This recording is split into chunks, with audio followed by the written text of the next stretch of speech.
Oi pessoal, tudo bem? Eu sou a Miriam Navarro e este é mais um vídeo do meu diário de leitura dos Miseráveis, de Victor Hugo.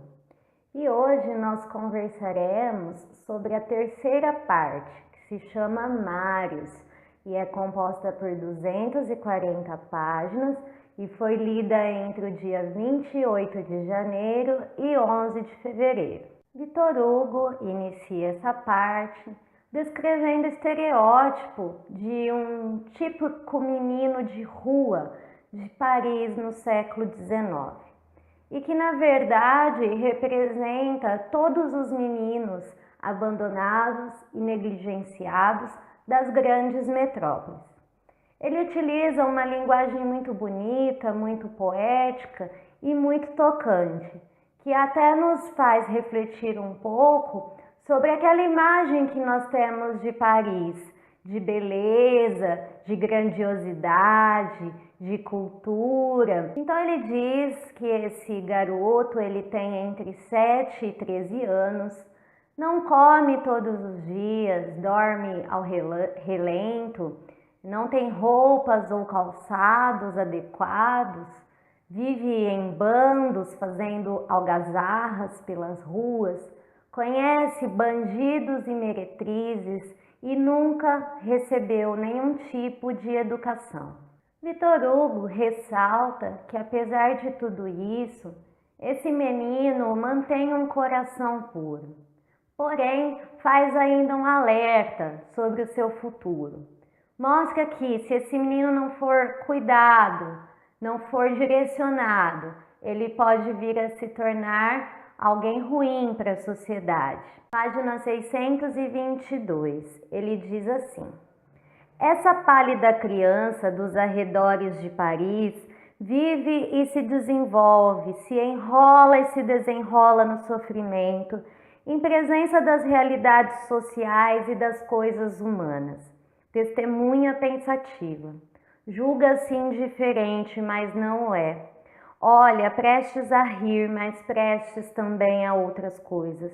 Quem quer que sejam, vocês que se chamam preconceito, abuso, ignomínia, opressão, iniquidade, despotismo, injustiça, fanatismo, tirania, tomem cuidado com o moleque admirado.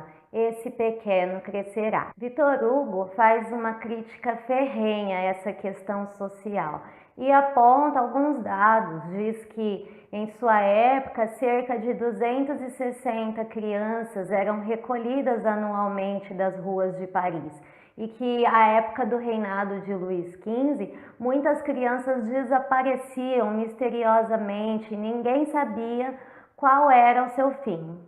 Na página 625 ele diz assim: é este, de resto, o mais desastroso dos sintomas sociais. Todos os crimes do homem começam na vagabundagem da criança. E daí ele propõe uma solução, que é claro, ganhou o coração dessa professora aqui. Ele fala sobre a importância da educação, do ensino, da instrução. Página 631.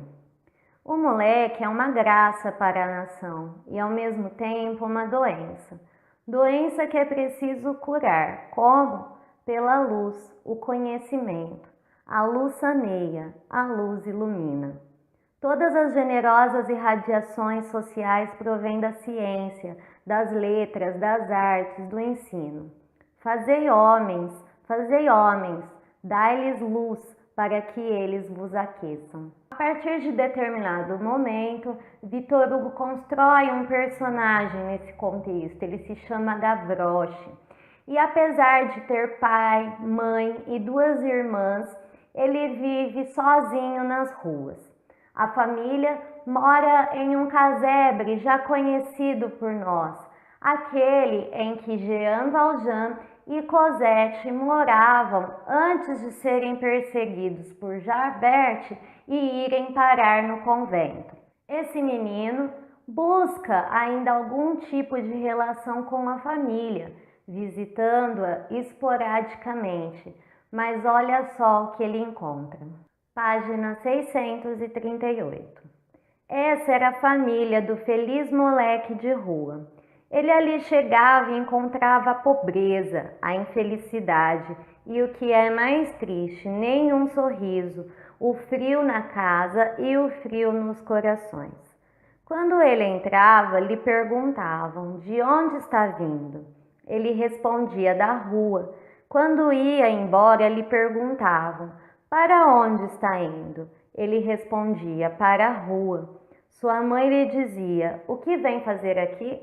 E ao decorrer da história, nós descobrimos que essa família, agora chamada de Jondrette, na verdade é aquela família que cuidou, maltratou, na verdade, Cosette, a família Thénardier. Então eles não mudaram em nada, estavam ainda mais malvados e terríveis, e o pai da família ganhava vida dando golpes, se aproveitando de pessoas boas e caridosas, inventando 1001 histórias para arrancar dinheiro delas. E eles ainda vão aprontar poucas e boas.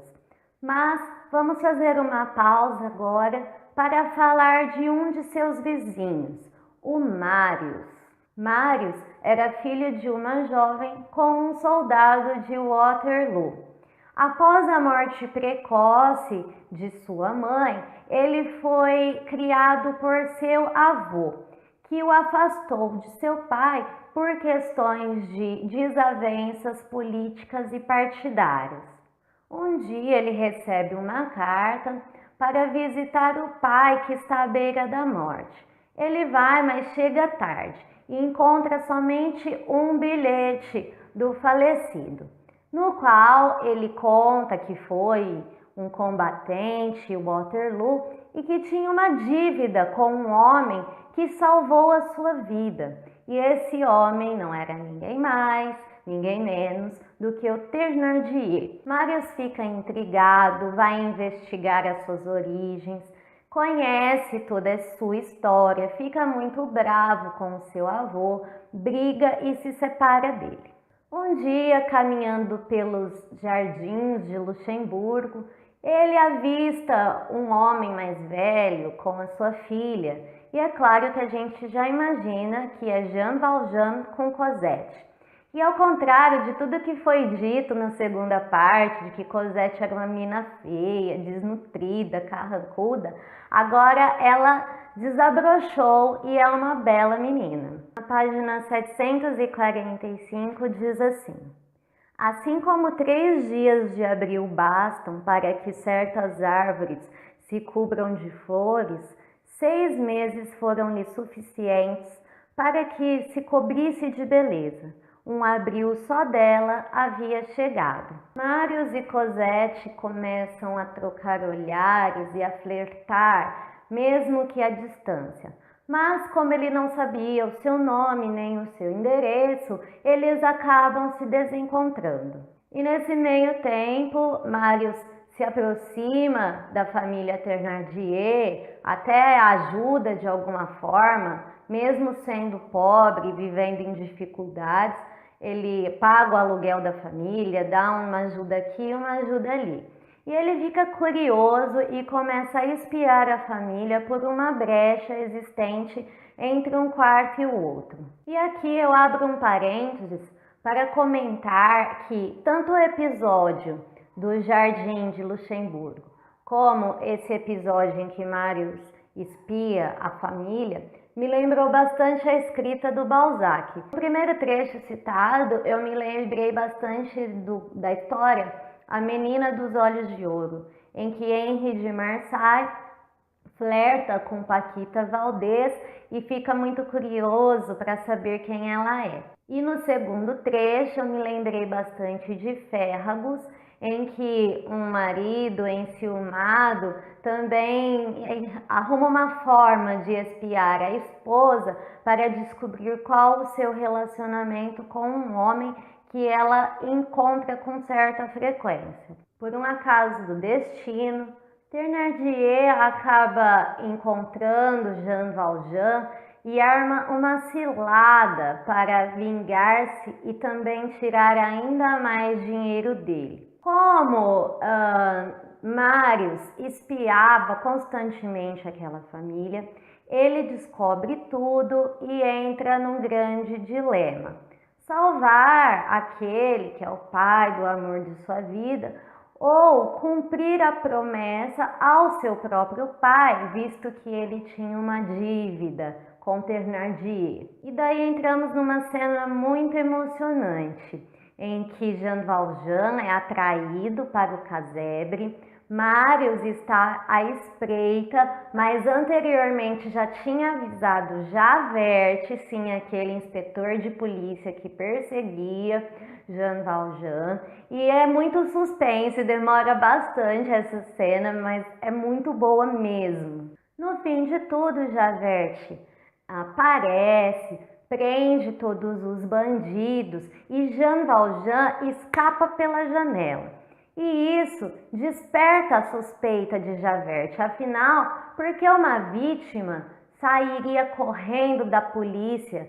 E assim concluímos a terceira parte deste livro, que também encerra o primeiro volume da obra. E essa parte, gente, é muito, muito, muito boa. Vale muito a pena mesmo. Agora eu vou começar a quarta parte e ela é bem grande, eu tenho até o dia 4 de março para concluir. E você, o que está achando deste projeto de leitura? Você já leu ou está lendo Os Miseráveis? O que achou da terceira parte, né? Se você gostou do vídeo, dê o seu joinha, compartilhe com os amigos e se inscreva aqui no canal para não perder nenhuma novidade. Um beijo e até o próximo vídeo. Tchau!